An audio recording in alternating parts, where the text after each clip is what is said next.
ഒത്തിരി സ്നേഹത്തോടെ ഒത്തിരി സന്തോഷത്തോടെ ഓണം സീരീസിൻ്റെ 11ാമത്തെ എപ്പിസോഡിലേക്ക് സ്വാഗതം.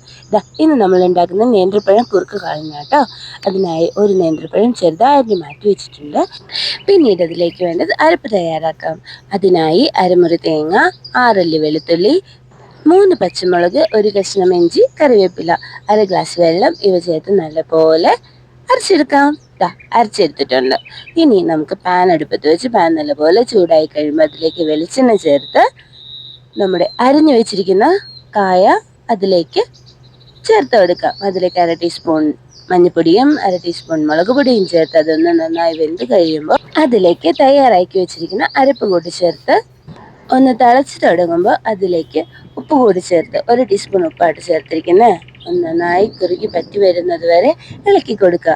അത് കുറുകി കഴിയുമ്പോൾ അതിലേക്ക് കട്ടയില്ലാതെ ഉടച്ചു വെച്ചിരിക്കുന്ന തൈര് ചേർത്ത് നല്ലപോലെ മിക്സ് ചെയ്യണം.